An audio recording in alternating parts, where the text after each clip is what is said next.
Okay, hello everyone and welcome to this webinar that is entitled Localizing Responsible Management in the Arab Region, the Need for MSAR and Promising Areas of Research. We are so happy and honored today to be hosting Professor Oliver Laasch from the University of Manchester. Oliver is a senior lecturer in entrepreneurship and innovation. And he has also had positions at different universities, like Nottingham, China, and different countries in Mexico, in South Korea, in Germany. And his research interests are in alternative business models and in responsible management learning. And he's also an incoming associate editor of Academy of Management Learning and Education, an editorial board member of Long Range Planning. He has edited special issues in the Journal of Business Ethics and the Journal of Management Education. Of course, we all know his longstanding contributions to the UN Prime Initiative, Principles for Responsible Management Education. He also has a groundbreaking textbook with the same title, Principles of Responsible Management. It was commended in the Academy of Management Learning and Education. Also, he founded the Center for Responsible Management Education, and personally has quite an impressive record of research and of initiatives that contribute to the broad domain of sustainability and responsible management. So thank you, Oliver, for joining us today, and thank you all for being with us, all editorial board members. How we'll go with this webinar is I will give a short presentation. I'm going to share screen now about the journal, an overview of the why it was founded and some of the things that you might need to know about it. And then we're going to show a recorded video of Oliver's keynote. We prefer to do this because of any internet connection problems or else. So during the video recording display, you can put your questions in the chat. And Professor Oliver also would be happy to respond to them, and we can have like a conversation. And then after the video, which is like 25 minutes, we're going to have a live Q&A session. Okay, so I'm gonna try to share screen now. 1 second.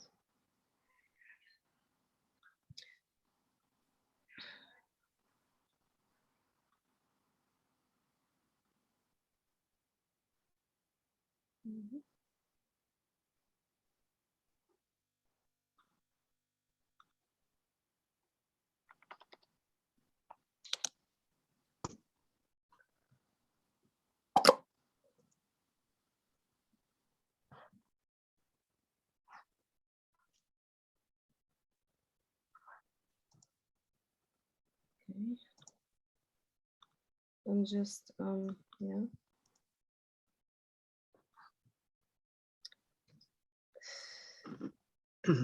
So can you see my screen now? Yes. Okay. So the title of this journal is Management and Sustainability and Arab Review, and I'm going to explain why that is in a second. Now, this is a journal. This journal is part of Emerald's, long-standing contributions in the field of sustainability and the passion for leading change and aligning everything with the UN Sustainable Development Goals. And this kind of these kind of platforms champion the dialogue between researchers, practitioners, policymakers, and different organizations and different stakeholders to contribute to a more sustainable and responsible way of working and living. This is part of this kind of portfolio, and we hope that this will have real impact also, not just in the Arab region, but also on a global level. This is the kind of design that we have for the journal to date. Again, if you see from the picture, portraying this idea of green and sustainability. Now, from a practical point of view, and this is something I'll touch upon also in why and what kind of contributions we need for the journal. I was reading this article in Forbes Middle East, and it was talking about these 10 sustainable companies in the region. And some of them were Egyptian, like Carm Solar, for example, is like solar energy solutions company, has been successful. So not just has the sustainability discourse gained momentum, but they're on the ground, good initiatives and companies that are successful and working hard in this direction. And we want to feature this also in the journal. Now, on a theoretical level, I was reading this article at the Journal of Management Studies. It's a point counterpoint essay, which is a very interesting kind of contribution because it's like a research dialogue kind of article. And we might also include that later on, later stage in the MSAR. So the article was titled Reconceptualizing Management Theory, How Do We Move Away from Western-Centered Knowledge? And one of the things that was mentioned, the first, if you look at the first line, it says one of the key criticisms of management scholarship is it's primarily Western and particularly Anglo-American kind of bias. And this, triggered this idea of, it was in my mind for a while, but, based on different readings and articles that were published sporadically in different journals. But then this idea of developing theories that are not primarily only Western, but that encompass and include also the involvement and participation, active participation of other cultures and other perspectives. Also, I was reading this book by Stephen Hawking, A Brief History of Time. It's totally not related to management, and it's not because I want to go to Mars or anything, but it's some of these key, contributions also in management and in other disciplines sometimes are triggered by readings and by information that is totally not management, related.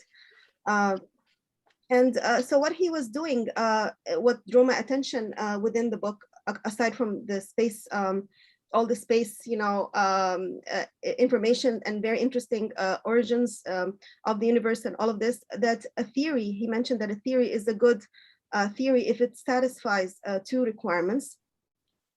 And the first thing he says, it must accurately describe a large class of observations on the basis of a model that contains only a few arbitrary elements. And then the second thing, it must make definite predictions about the results of future observations. And I thought this was very interesting. So what kind of theoretical discussions can we have in, in our journal, the MSAR, that cater to this, if you put the two together, that cater to this reconceptualization of management theory. Also, a recent report published by the AACSB drew my attention. It says research that matters, an action plan for creating business school research that positively impacts society. And what they mentioned is that there are three conditions or three envisioned ways that research can have this kind of impact. And first is it's cross-disciplinary. So it builds on the insights and knowledge developed by peers across disciplines.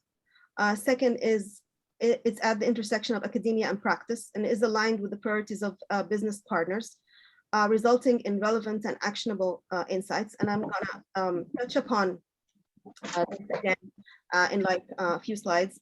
But generally, I will show you also an article that we recently had about how researchers can set priorities for the research agendas within management. And the third condition is that research that creates change is what is needed, and it's the real world outcomes that are useful to numerous community stakeholder groups. So this is the article that we had also published at the European Management Review recently. It relates the factors that could influence, whether institutional or individual factors that could influence this research agenda choice and prioritization in management. And it's important that research that impacts society or research that creates impact looks at the prioritization mechanisms and that researchers actively engage in a thought, in a rationalization process for what research is really important in the region. Also, we cannot ignore contemporary trends. So a Business Times recent article, not an academic one, but a general article said that both moral and digital upskilling are equally vital in the future. And I have a quote here from the article. It says, as artificial intelligence gains importance in decision-making in various aspects of life, there is greater scrutiny on whether AI is ethical.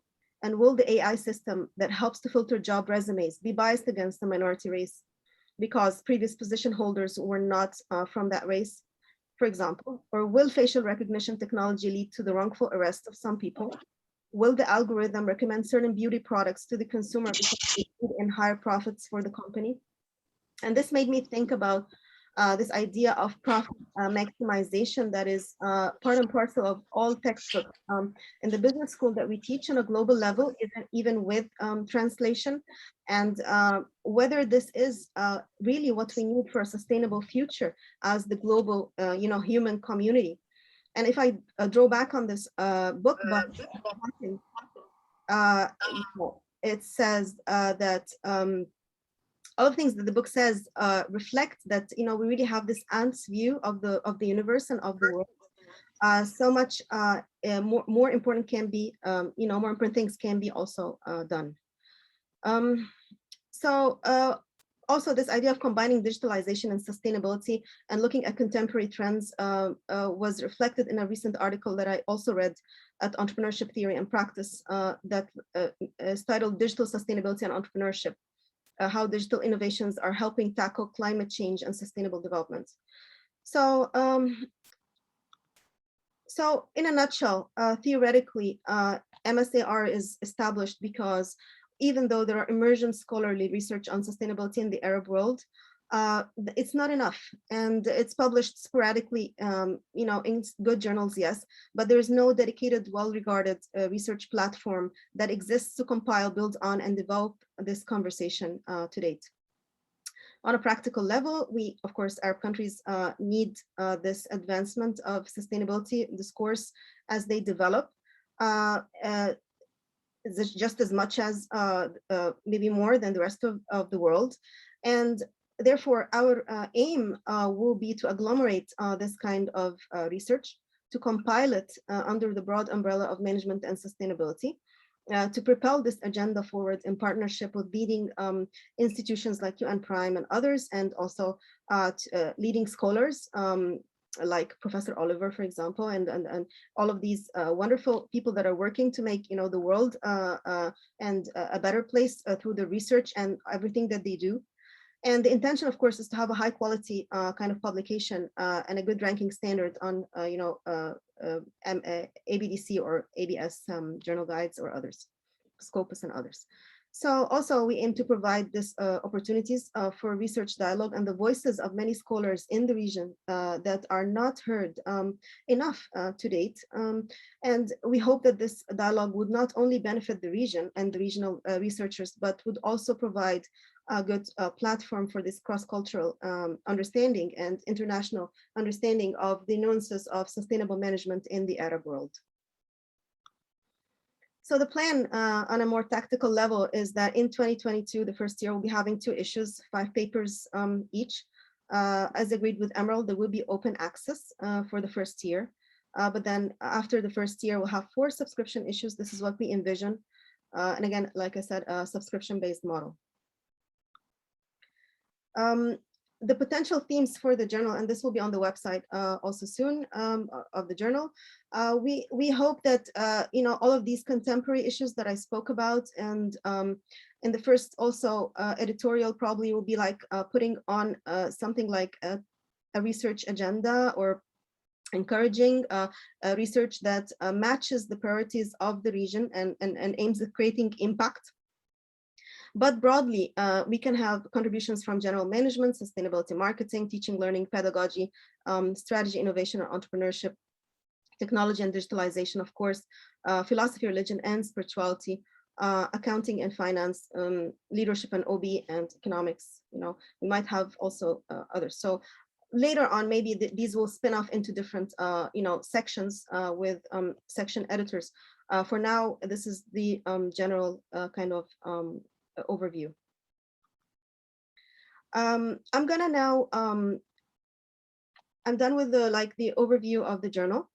And I'm gonna show the recording of Professor Oliver's keynote, and then we have a live Q&A session. Meanwhile, we'll also try to answer any questions you have in the chat. Hello, everybody. Thank you very much for having me and inviting me to deliver this inaugural keynote webinar for management and sustainability and Arab Review, which I think is an exciting new journal. It is for that reason that it is my very pleasure and honor to talk a little bit more about what this kind of journal, and particularly MSAR, can, in my opinion, contribute to the discussion of responsible management, which is the area of research that I'm extremely interested in.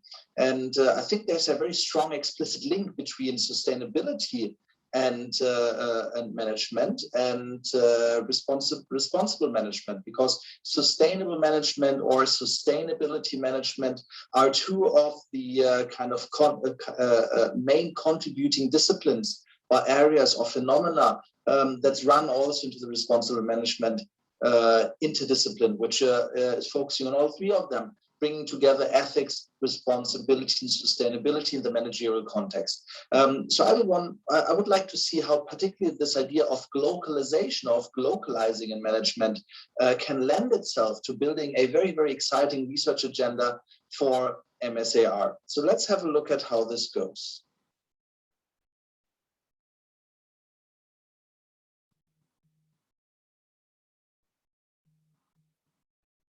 Good, there we are. So globalizing responsible management in the Arab region, the need for MSAR and promising areas of research. This is what you came for. What unfortunately I won't be able to give you though, might be some of the things that you might expect to be in the presentation.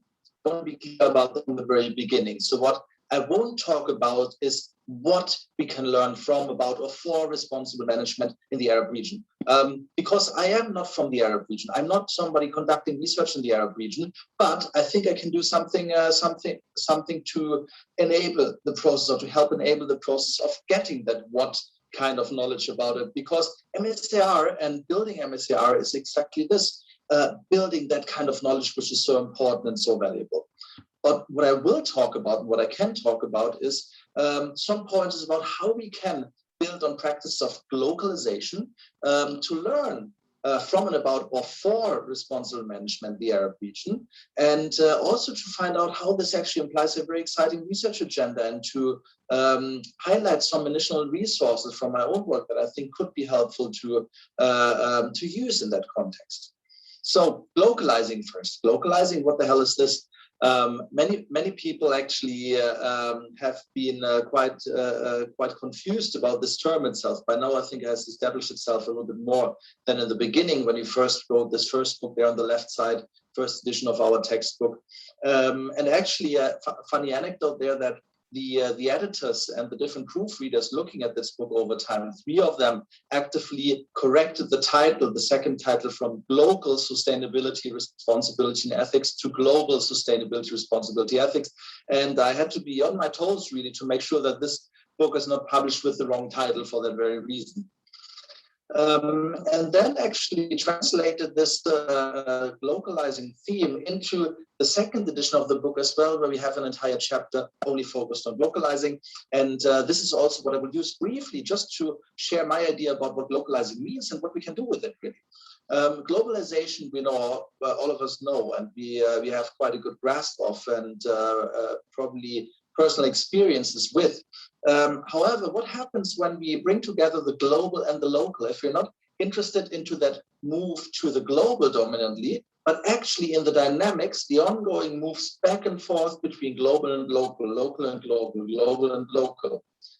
And this is what I refer to with globalizing as a practice. And this practice in management is something that you can do responsibly or less responsibly. And if you think about those contributing areas of responsible management, about sustainability, responsibility, and ethics, well, this means if you're doing locally responsible management, you actually catering to the stakeholders, global and local stakeholders. So you assume your stakeholder responsibility in both areas. You're doing something that's morally legitimate, acceptable, good, if you want so, if you want to stay in a normative language, from the ethics lens that brings together the values as much from some kind of globally shared values and the locally unique values. But at the same time, it's also a type of management whose impact is both globally and locally at least sustainable, hopefully even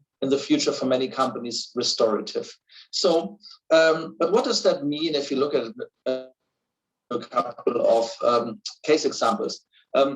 So it can manifest in many different ways. One way how I like to see it manifest is that of the cosmetics company Natura, which is from operating out of the Amazon in Manaus in Brazil. And they are actually very, very closely connected to the local dimension because most of their cosmetics are based on local ingredients, natural ingredients from the Amazon, and local knowledge. Very often it's indigenous knowledge about the healing and beauty creating cosmetic properties of plants most of the time. But also it of course creates that connection to having the global level, because this is a global corporation, and customs in many other countries benefiting from that local advantage that there exists. So we see the dynamics between global and local are there almost automatically in this case.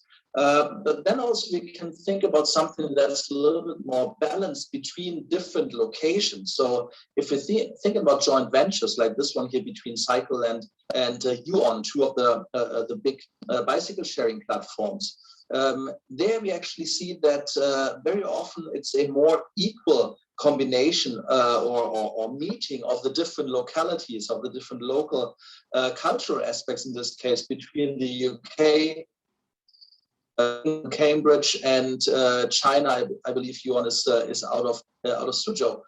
So the idea there is to bring those two together once again and to study and to build on the dynamics between global and local. And the global dimension here is actually one that only is touched on briefly while you're moving between China and the UK. Very, very quickly in that kind of business, which is so physically located in a certain place as bicycle sharing, the global level is one that really moves into the background.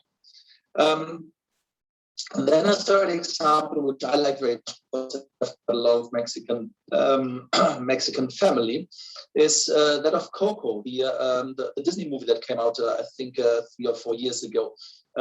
Because also there's certain dangers in those dynamics between global and local. And one of the main dangers is cultural appropriation. So the idea that we are actually taking something from a certain culture locally, often from an indigenous group, and we are taking it in a way that actually doesn't do them justice. So we are changing it and making it look bad, or don't make it look authentic anymore. Or on the other hand, it might also be that we are profiting from it, but we're not really giving back to the origin. So there's a certain danger inherently. But I think this is actually a very good example, because I always compare Coco with one of the first James Bonds that Daniel Craig did. So you might remember that he was in Mexico City and dancing through that Day of the Death parade, which is actually happens to be just yesterday. Yesterday was Day of the Death.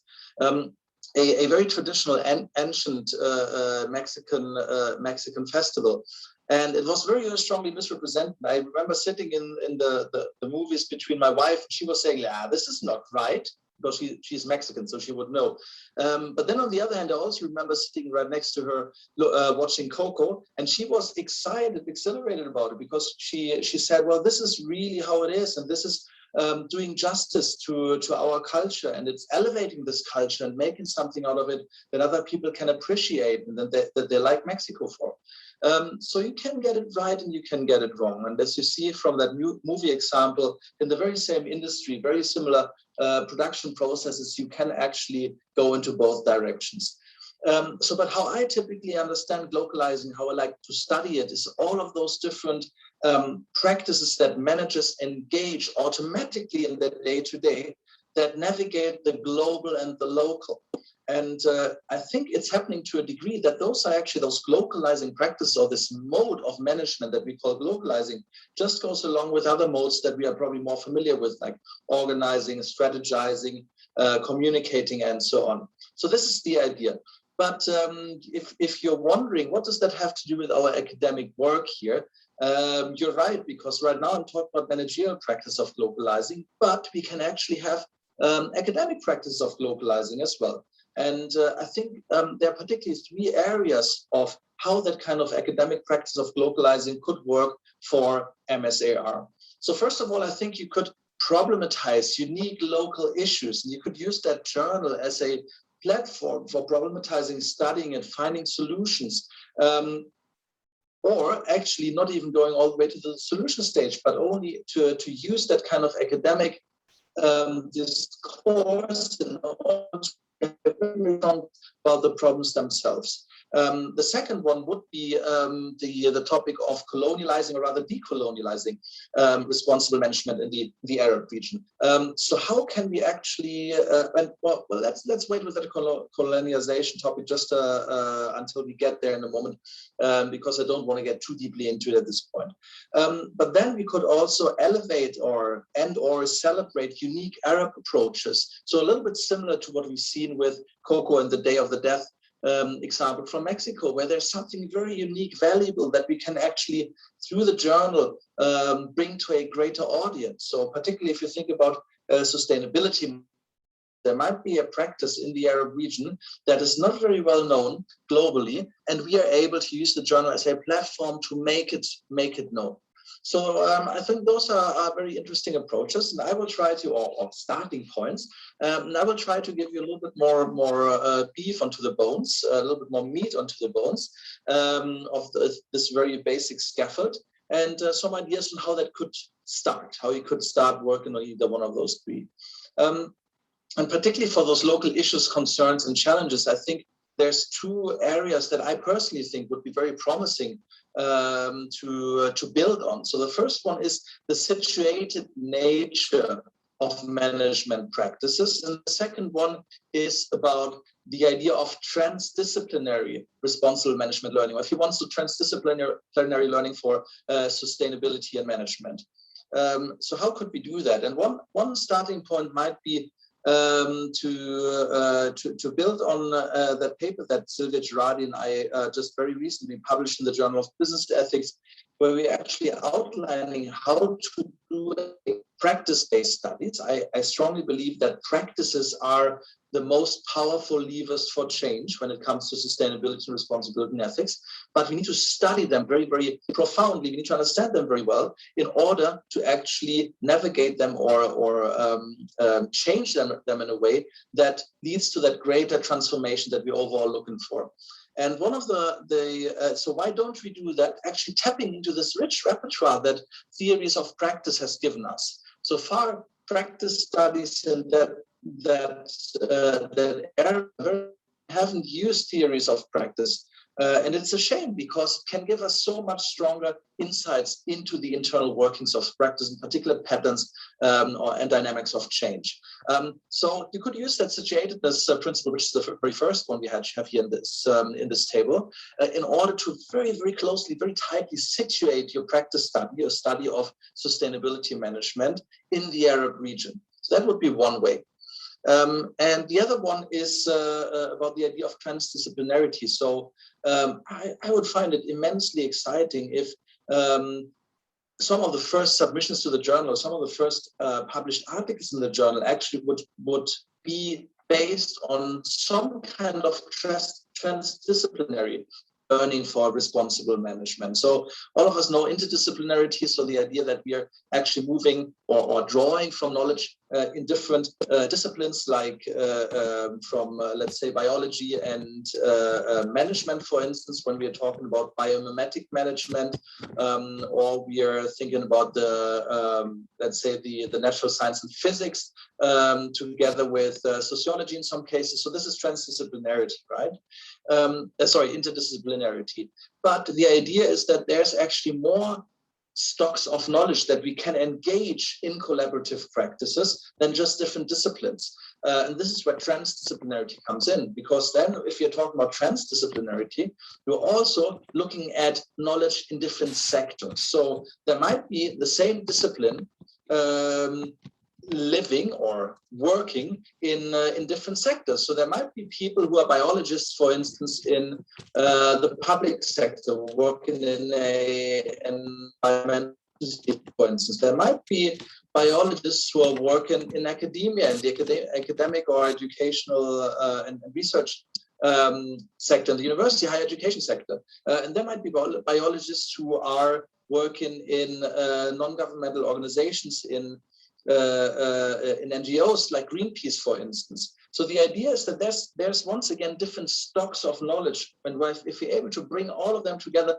we're actually also able to more effectively solve problems related to sustainability, responsibility, and ethics. And if we're then actually even going one further dimension down, and we're thinking about the different fields that run through both the disciplines in the sector, so fields in this case, people doing research, people doing education, or professionals in to some degree engaging in organizing practices, then we're actually able to provide a very, very rich transdisciplinary scenario from which we can build very, very powerful problem-solving research. Good, that was number one. Here comes number two. Completely different area of research. So this comes from the critical management studies context, where we are trying to find out what are the power relations that hold certain things in place, often things in place that we don't really like. What are the power relations that possibly hold people down? And one of the agendas there that many of you will know is the idea of decolonialization, one of the research agendas.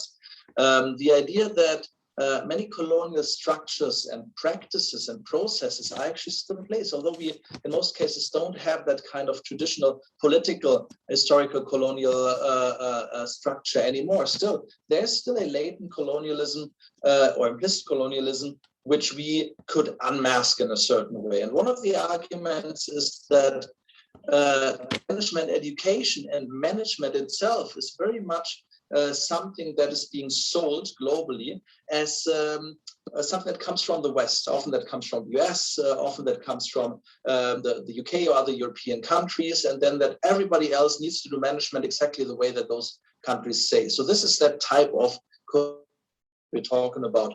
Also, if you're thinking about different accreditation agencies which are based in those countries, but accredit according to their own standards around the world, we could also interpret this as some type of colonialization.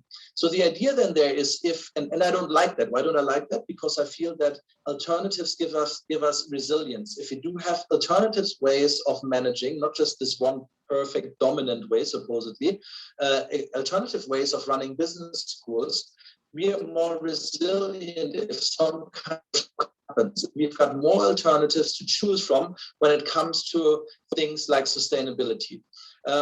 So here the idea would be to see what are actually the typical Arab approaches or practices that might be phased out slowly by that kind of colonial dynamic, and to emphasize them, to look at them, to see what can those actually bring if we strengthen them, as opposed to always say it's just, oh, that's just like the old way of doing it, we shouldn't be doing it anymore, or the not modern way, or the non-Western way, or whatever.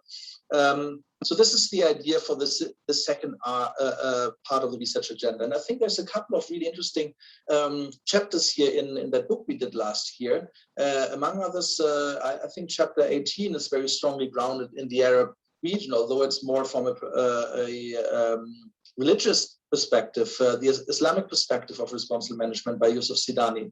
So that might be one starting point, but you might also find it helpful to look at the other local perspectives we have here. For instance, me being a German person by origin, found it interesting to discover the honorable merchant, or rather the Ehrenwerte Kaufmann in German, and an old way of doing responsible management that when I was studying a long time ago in Frankfurt, was presented as an historic artifact, something that we're not doing anymore, by a professor with a gray beard who looked very legitimate in talking about this kind of historical artifacts. But there I actually noticed that this is something that we can elevate once again out of my own personal local tradition and culture, and that can actually bring many positive aspects to the global agenda.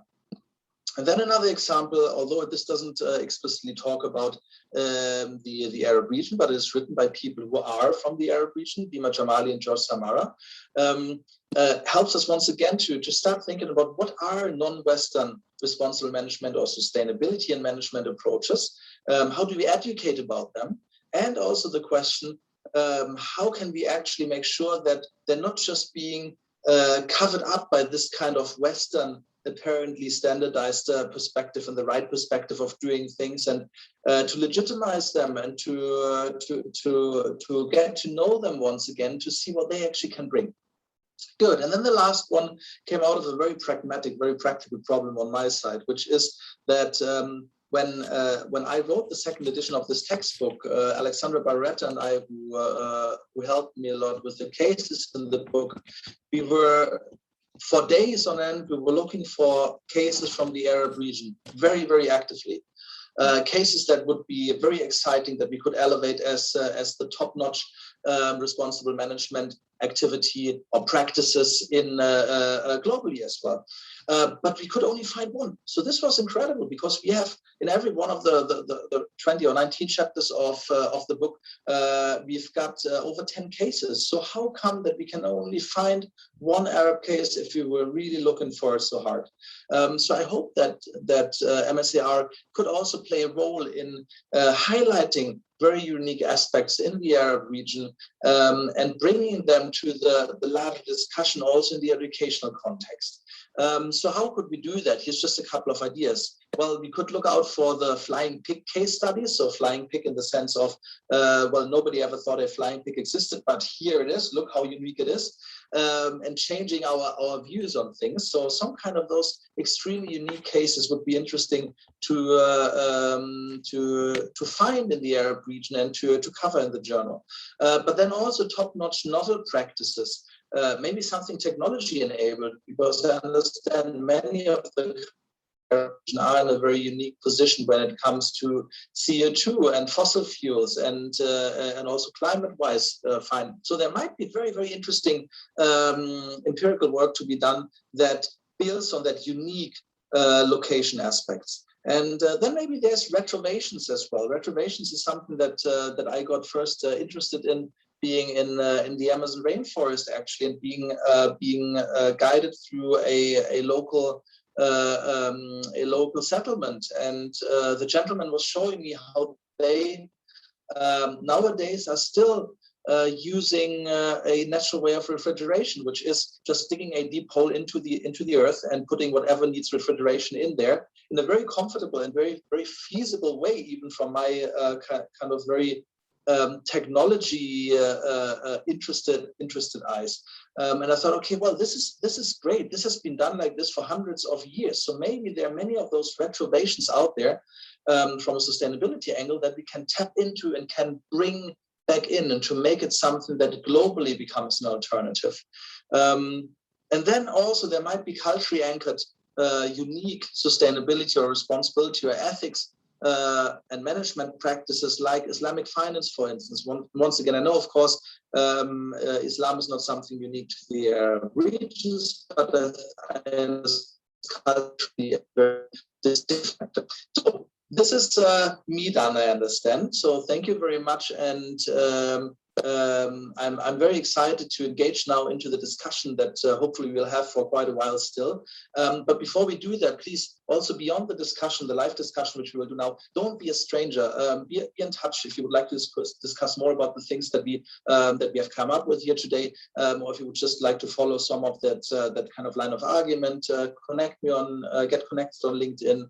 Have a look at the responsiblemanagement.net website.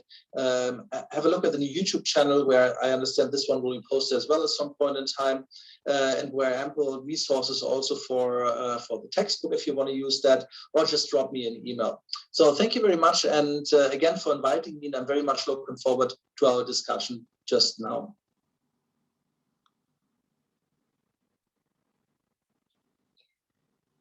Okay, thank you very much, Professor Oliver. And now we can have like a live Q&A session. Please raise a hand if you have a question that you would like. I can see there are some questions in the chat also. So please raise a hand if you'd like to address a question to Professor Oliver, to me, or to the, to the group. We want to have this many-to-many kind of conversation also.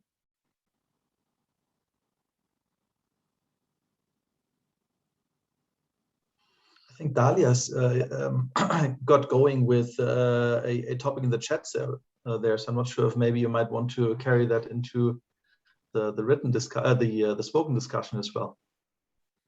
Dalia, you wanna go ahead, please, if you want. Unmute yourself.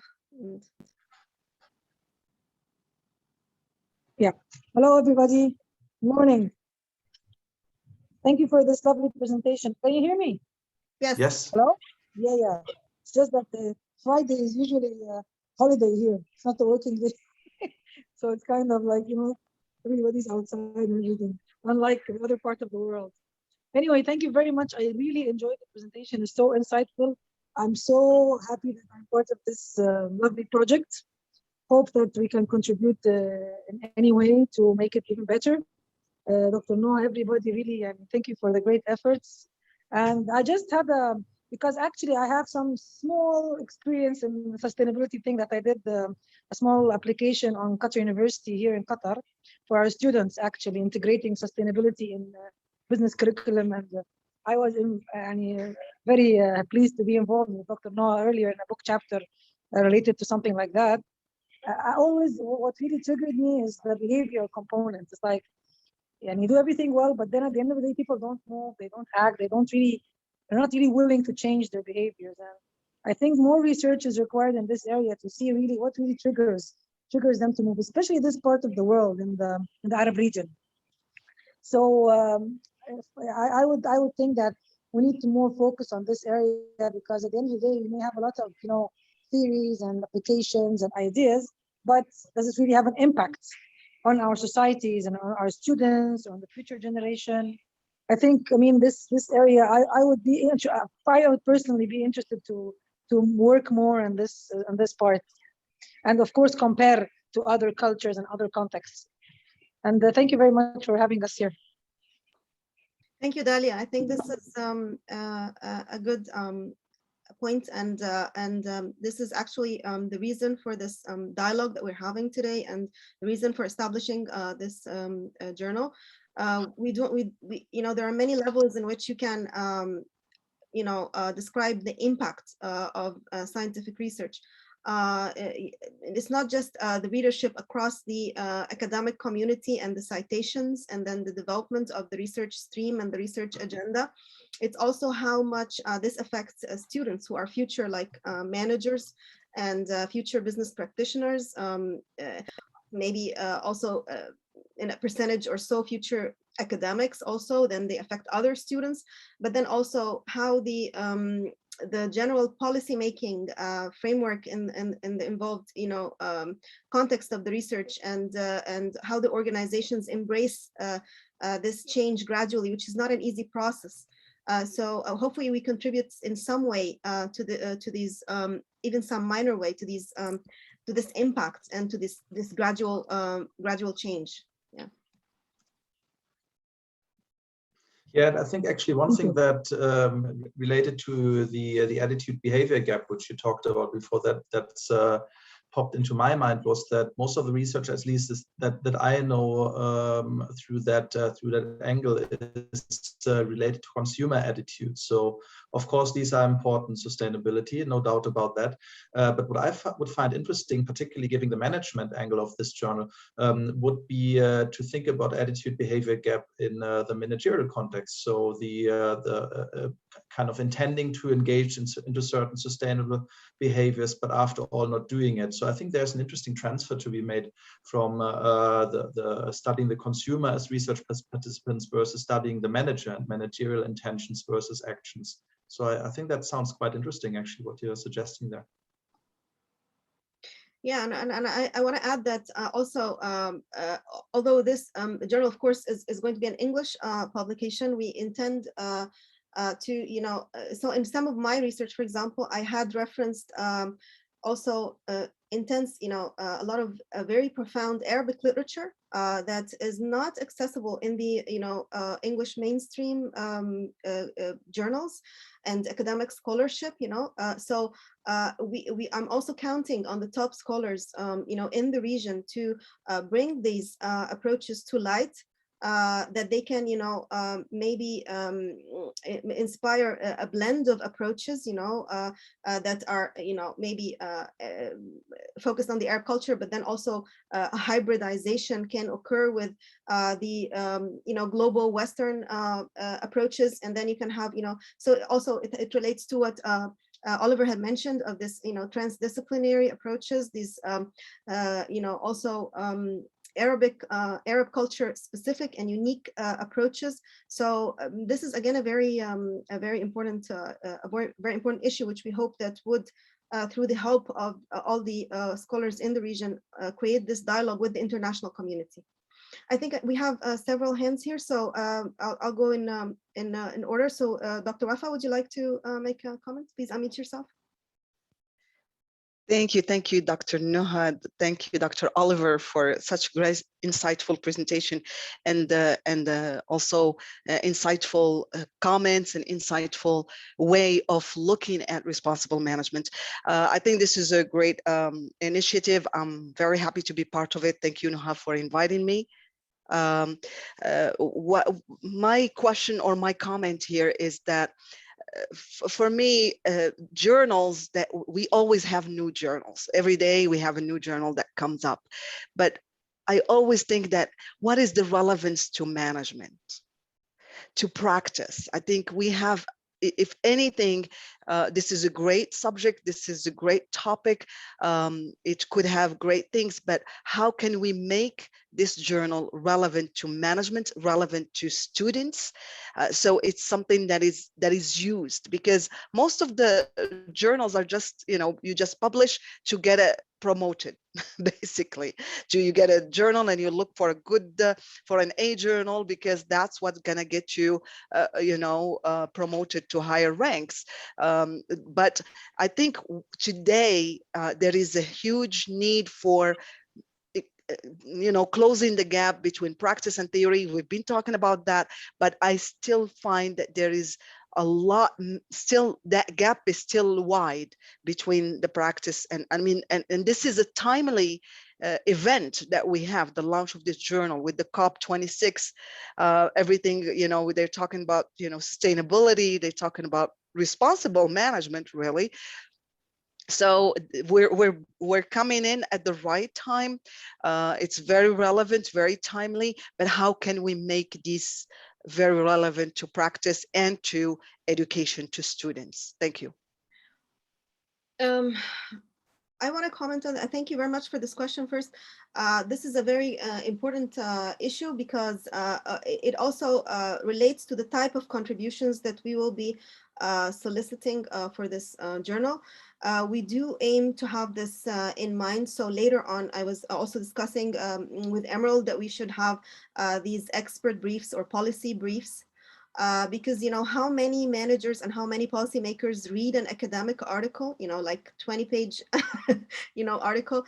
This is only few people, I would say, if at all, you know. So it would make sense also to have these authors of the good articles who have good recommendations for practice, to have like a short abridged version of their article that we can also work on promoting it to the community of practice. So this is one thing that we have in mind, but of course we cannot have everything on the table at once. It has to come gradual.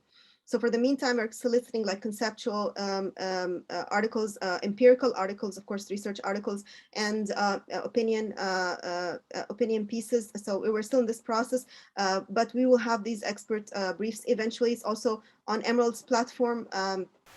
They do have a platform for this. So this is one thing. The second thing, as Oliver had mentioned, also the case studies.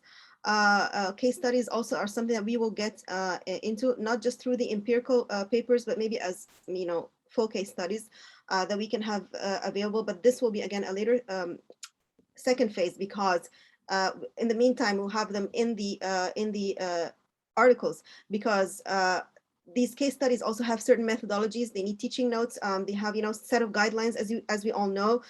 So we will have this also, but it's definitely on our agenda, so that we can actually not reach just the academic community, but go beyond to the students, the classrooms, and also the not just the postgraduate students who are interested in their PhDs and masters and so on, and also the community of practice, which is policymakers in the region, and the managers, and the managers of all sorts of organizations, whether NGOs or the business world, private sector. I wanna also thank you, but thank you very much, Wafa, for this point. I hope I answered your question in some ways. This is like a conversation, so we're having this dialogue. I'll never, I never thought I could answer all the questions. Of course, I didn't expect you. Actually, I just put the question out there for all of us to think, and actually to brainstorm about what's the best way to actually, at least close that gap a little bit. Thank you for your attempting to answer my question. Dr. Ali, you want to unmute yourself? And yeah. Sure. Hi, good morning, everyone. Well, thank you. I apologize for joining a little late. I have a comment, and I have sort of a question, maybe getting your feedback. The first comment is Prime. They have a whole working group under the title of sustainability mindset. And people working in quality, safety, even sustainability, they understand the value of a mindset. The mindset is individual. But when it becomes critical mass, it becomes a culture of the whole community. And this is very critical and starts at an early age. But at any rate, they do have books, and there are some people who are interested in this. So I would suggest that if you're interested in behavioral aspects, to connect with them.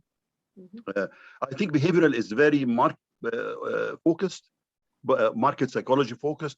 But when you start talking about mindset, you're getting more into community psychology, anthropology, that type of a thing. But anyway, this is one comment. Now, the other thing is about responsibility, definition of responsibility. This is really to focus on do no harm kind of a thing. And it ranges a little bit on charity giving. I mean, even when they talk about CSR, strategic CSR, it's really top bottom. It never talks about systemic change. It never talks about enabling a community to become able to sort of carry their own and do their own changes eventually. I know this is a harder way. It takes longer time, and it takes probably more of a consortium of businesses working on it, which gets into things about how do you coordinate, how do you work in a teamwork, governance, all those kind of things. But this is really what's going to make an impact. I mean, we've been doing CSR for a long time with very minimal impact because it does not change the underlying system. So I just want to hear Oliver and Dr. Noah has also a view on this. Thank you. Do you want to start, or would you want me to start? No, please, go ahead. Yeah. Yeah. Thank you. I think that's a very important point, and it's a little bit strange sometimes how what we know about those topics seems siloed, because this large literature that is out there about sustainability to transitions, which is exactly that kind of systemic change that you're referring to. I sometimes feel that in the sustainability management context, people are often not quite aware of that, just because it comes from more from the science and technology studies field. So particularly here in Manchester, we've got quite a couple of colleagues who have contributed to that discussion a lot. So Frank Giels, for instance, with his multi-level perspective on transitions, Frank Boons as well, who's the director of the Sustainable Consumption Institute here. But then there's also a colleague, I can't remember his first name at the moment, but his second name is Wells, from Wales, from the University of, I will look it up just a moment and put it into the chat, but he's been working on sustainability transitions, systemic transitions for 2 decades basically. So I think there's really good work that can be tapped into, but I don't see the connection being created at the moment to the more kind of practices, particular practices oriented or individual manager or managerial group oriented discussion on sustainability management. So I think there's an opportunity once again to bridge those 2 areas. I thank you for this intervention. I completely subscribe to that, and I think also that maybe this is a chance to have these research centers at universities that combine different centers or different disciplines, as you mentioned. So I don't see this much in the Arab region. So hopefully with the journal and with this dialogue and with our call out for these transdisciplinary approaches, we can have these research centers at different universities in the region, and then this would propel the agenda forward. And hopefully we can actually, address this issue, because this is again a void in the region. Most very few business schools or schools in general combine these approaches with engineering school, all of these behavior psychology, so this interdisciplinarity is much needed, and I think maybe this is a good chance that we also champion this this establishment of research centers. And also I'm welcoming very much the special issues in the journal that relate to these sustainability transitions, so we can think about that also in the future. As I said, we're starting out with 2 issues this year, but in the following year, I'm happy to have special issue proposals that we can actually focus on this interdisciplinarity. I think, David, you have a question. Can you please unmute yourself again? Okay, thank you.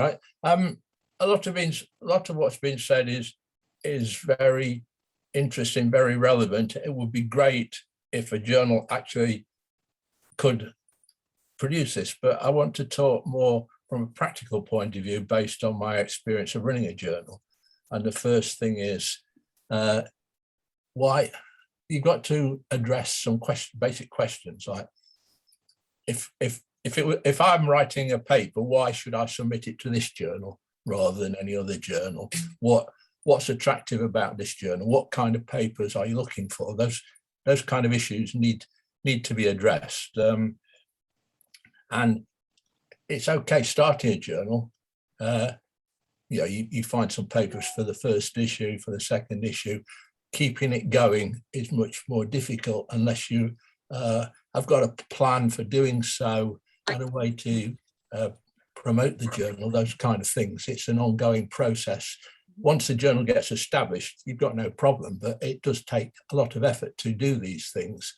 And you need some kind of plan. You need a plan. What's going in the first issue, for example? You say it's launching next year, but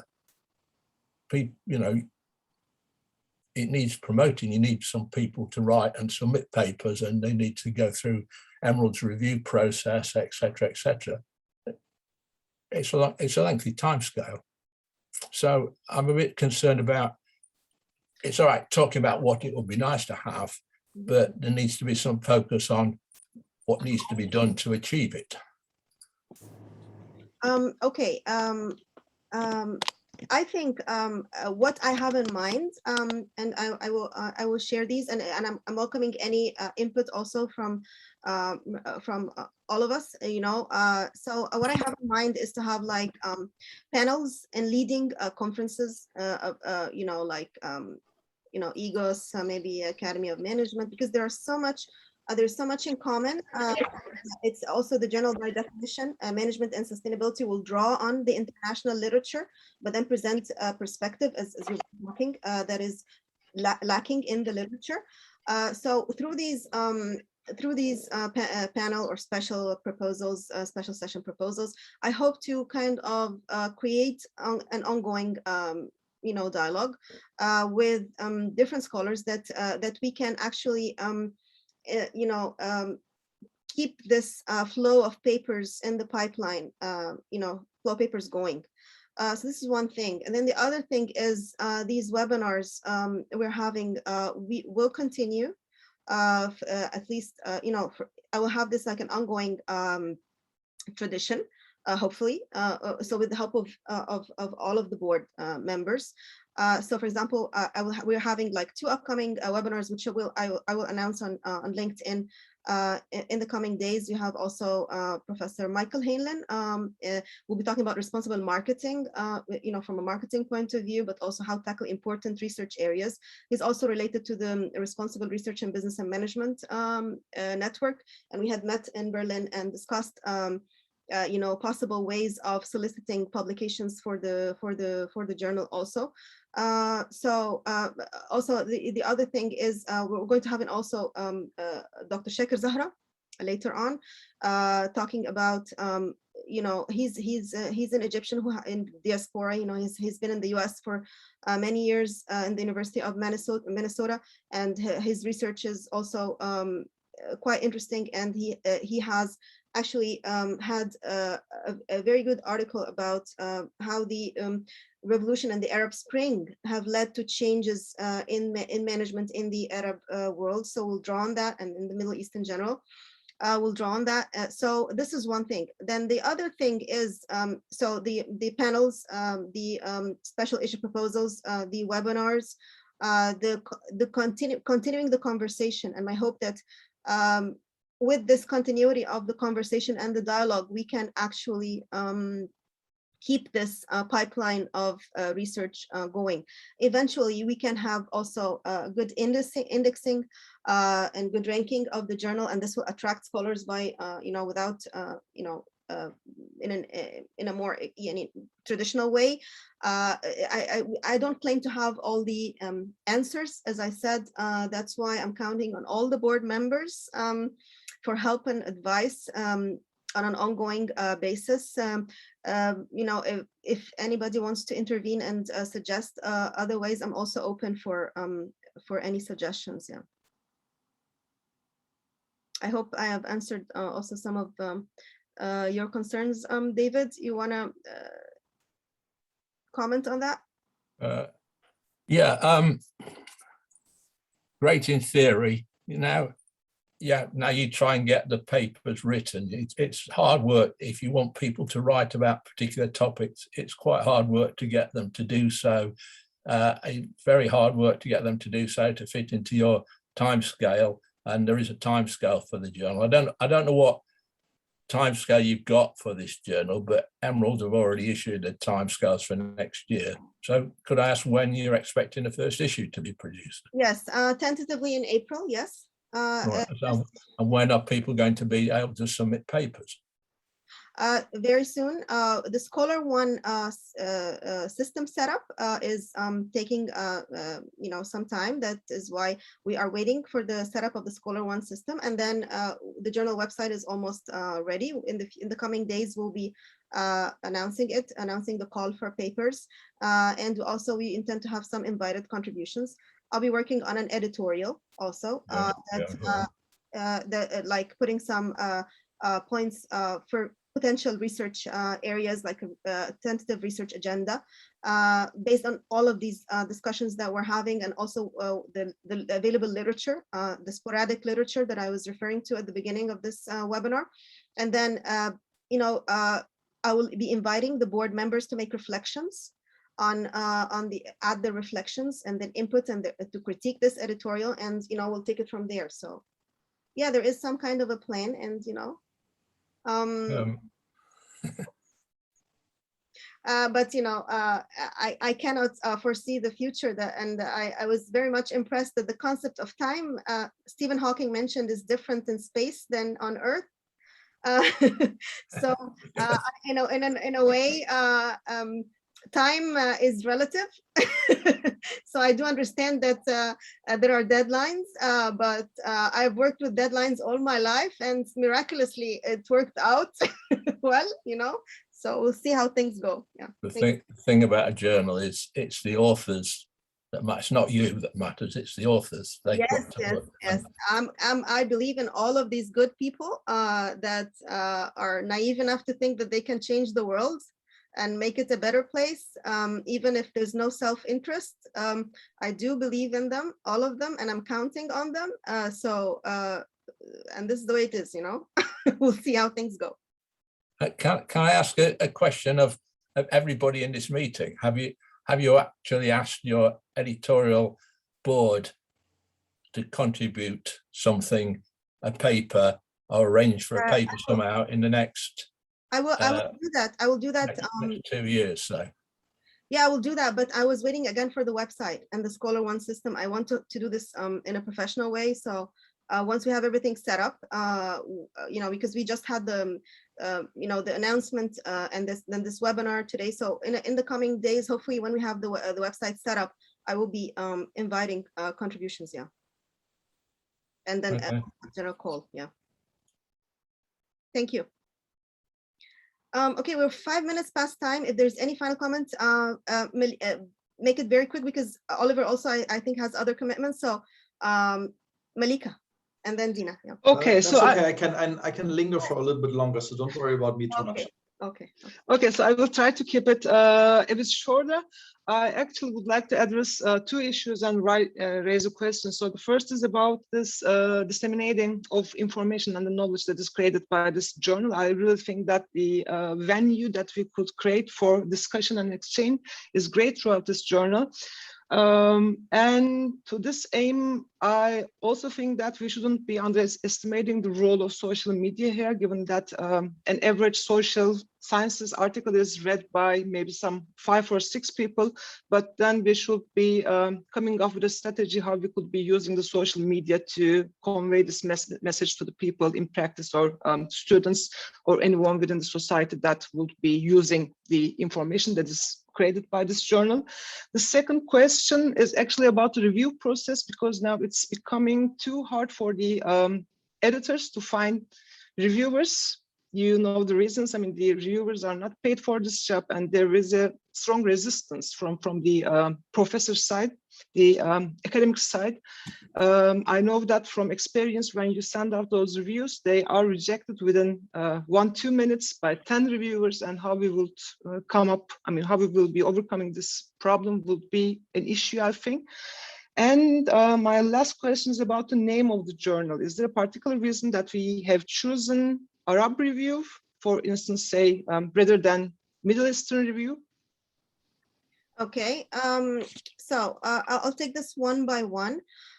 For the social media, yes, definitely, I'm counting on all of us to share and disseminate news about the journal. Emerald will also help with that.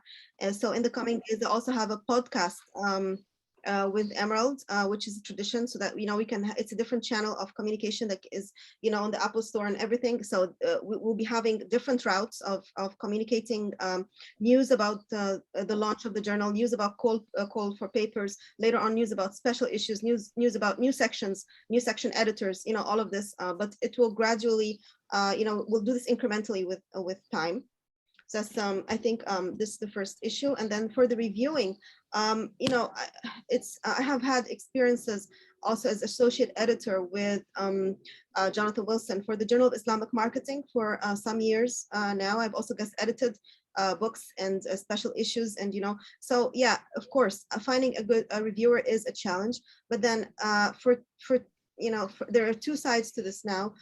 For one side, sometimes, I personally conduct a review because the topic is interesting also, and it's not just that I'm contributing to the greater good and to the community of scholars and to helping maybe a colleague, but also I'm learning something out of the paper.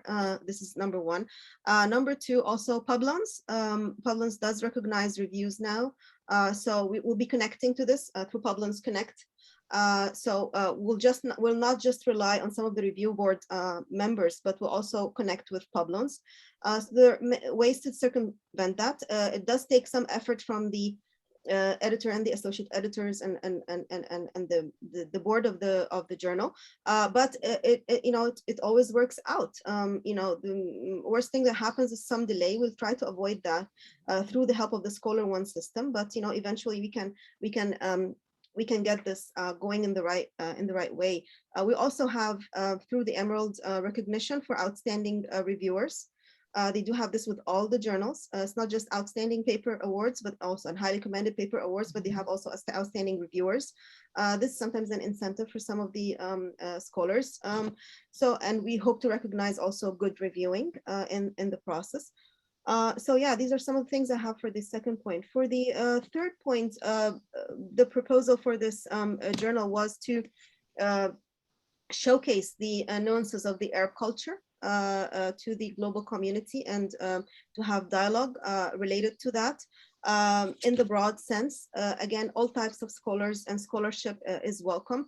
So it's not proprietary to scholars in the Arab region, not at all. This is not the point. However, always a journal has, is normal that journals have a particular focus. And this was our proposal and our mission. We hope that eventually we can actually also, using these suggestions from today's webinar, we can also work on translating some of the Arabic literature that is not in the mainstream and that is unfortunately very rich, and fortunately or unfortunately, it's very rich and very deep. I have been working with this also from the Islamic point of view with Islamic marketing. I published my research at the Journal of Business Research and other outlets working on blending this international literature with some of the concepts in the traditional literature. Actually it was I think it was quite successful. So yeah, I hope I answered your questions. Yeah. Thank you. Dina, you want to make Oliver, you want to comment? Anybody else wants to comment before I move on to the last question? Okay. No, I think it was very much about the inner workings of the journal. So I think you're the best person to answer that question. But I would like just to make one comment before I forget it, because I should have said that in the very beginning, that I actually feel very honored to have been invited to kind of help spark the discussion here, particularly because being among so many great colleagues, I'm just one of you, and I'm not somebody who should be kind of telling you how to start the discussion. I think either one of you could have done that itself. So I just wanted to externalize that. Thank you. Thank you very much. Our honor. Dina, you want to make your question and comment? Yes, hi everyone. I just want to give a quick comment on the practice of sustainability in the Arab world, specifically in Egypt, because I did some research on sustainability practices in Egypt. And so I just want to comment on what Dr. Ali and Dr. Dalia, and I think also Dr. Wafa commented on that, on the gap that exists between what we have in research versus what's done on the ground in the Arab world, specifically if we're talking about Egypt from my point of view.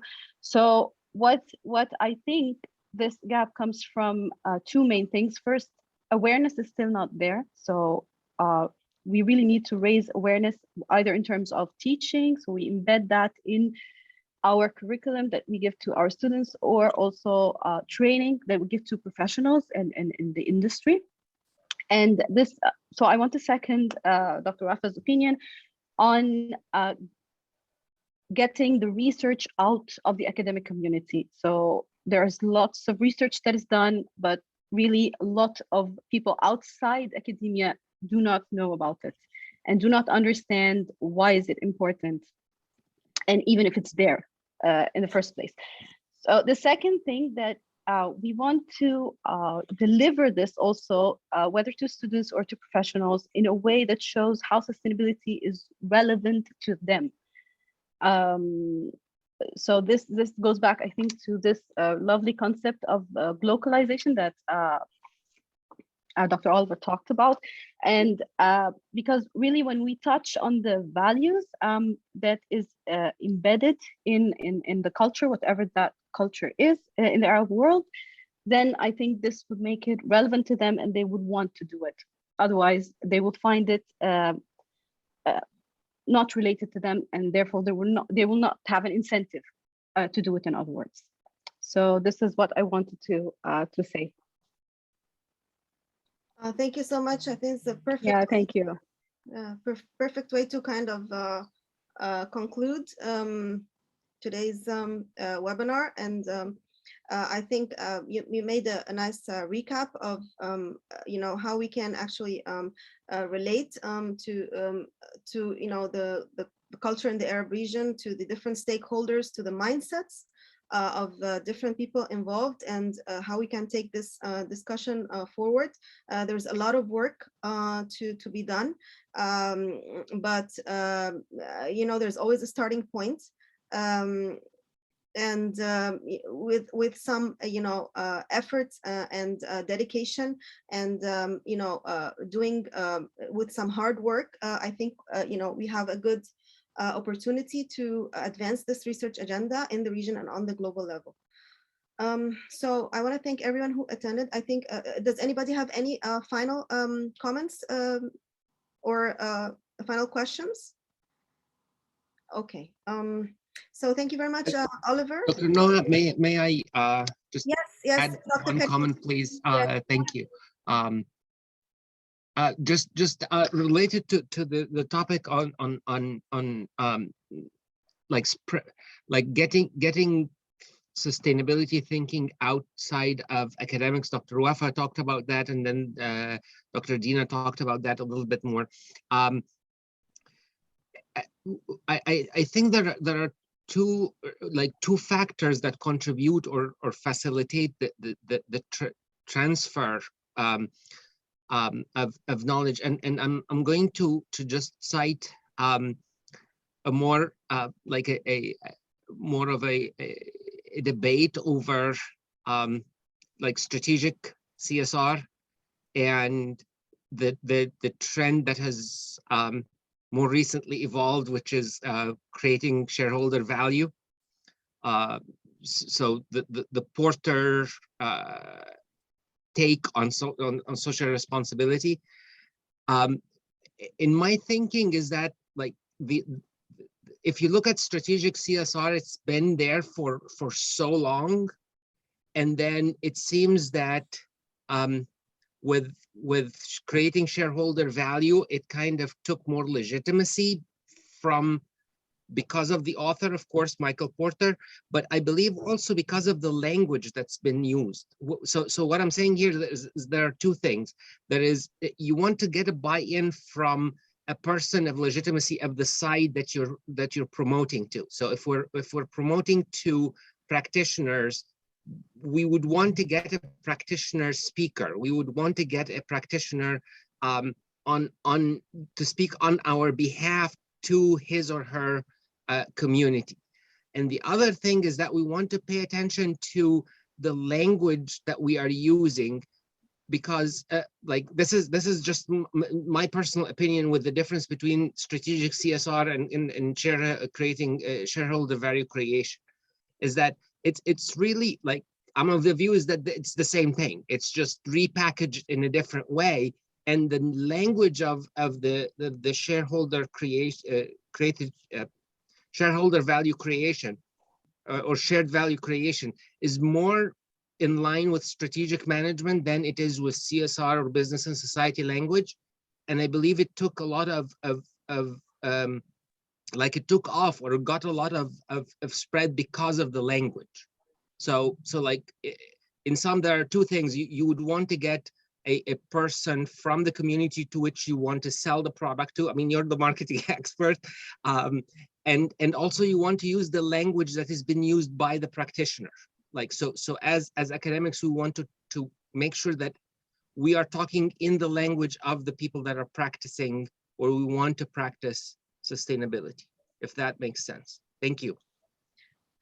Thank you so much. I mean, I want to comment on that. I do agree that we should have practitioner contributions, and we will have this in mind to have input from from practitioners, and it is not unusual also in co-authoring research to have a co-author from practice.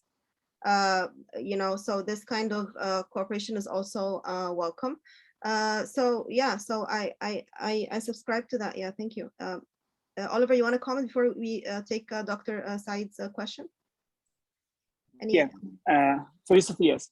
Oliver, first of I'm all, all right. I'm all right. Thank you. okay. Hello, Dr. Said. Nice to see you. Hi. Thank you for joining us. Thank you very much.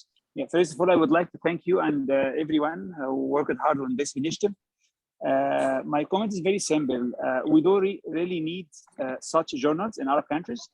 We are not the first one to do it. There are other countries, like for example, in UK, in Scandinavian countries, in Australia, they have journals which are mainly focused on these areas, such as, for example, Scandinavian Journal of Management, Australian Journal of Management, and so on.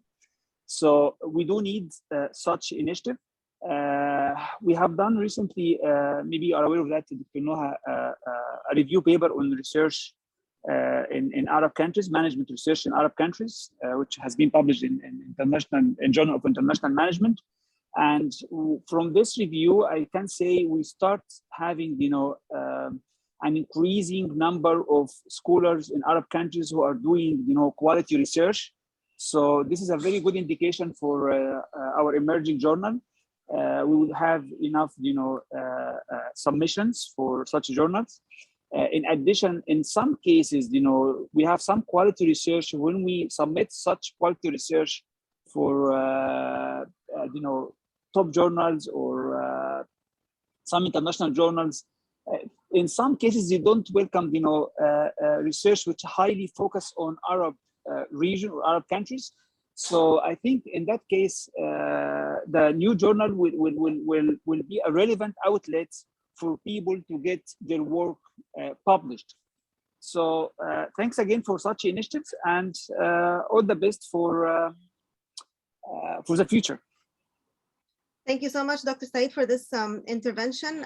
Dr. Said and I have met in Jordan a few years back. I think it was just right before the COVID outbreak. Yeah. Maybe this is the last one of the last trips, and the last trips I had also. Yeah. Until this year, like late this year. But we had this Abdelhamid Shomen Arab Researchers Award, and it was it's an award that is sponsored by the Arab Bank. And it was a very nice opportunity to discuss these kinds of research. So thank you for this intervention. I think you make a valid point. For example, I recently had an article rejected in one of the top journals. And the comment was that they can't find reviewers to understand and be able to reflect on the things that I mentioned in the paper, so it's these issues that also scholars in the region, and I do understand that, of course, you cannot, these editors also are put in the position that they have to make a comment on something that they don't understand in full. So hopefully with this dialogue, with the papers in the journal, bit by bit, we can actually have this understanding, shared understanding for these important concepts. This is on a global level, and then also in the Arab region, we hope that this would contribute to a much needed development of sustainability on the ground through research centers that are interdisciplinary in universities, like we're mentioning, through actual practice and showcasing actual practice success stories. Like Oliver was mentioning that he could only find one case study for his textbook focused on the region. This is, is inconceivable. How come? Why? What was everybody doing? Why aren't there enough publications about this? About the good things happening on small scale or large scale or medium scale or whatever, but who's showcasing these initiatives so that everyone can learn from them, not just students and people in the region, but also beyond, maybe. So thank you for this intervention. I think you make a good point. If there are any final comments, please do share before we end this meeting. I'll be sharing the recording. So I'll be posting it on YouTube. We'll discuss with Dr. Oliver also how we want to post it, and we'll go on the journal website with Emerald. You know, if there's anyone you know that missed this webinar for time reasons, I do understand we cannot also cater to the time preferences of everyone. I tried to make my best, but you know, maybe it wasn't, you know, I will have different time frames in the future for also people who are in the cross-Atlantic region. Dr. Karim, for example, it's 4 a.m. at his side, so I do apologize for this, but you know, we had to start at some point. So hopefully we can have these discussions again and involve some or all of us or different board members, you know, who couldn't make it today.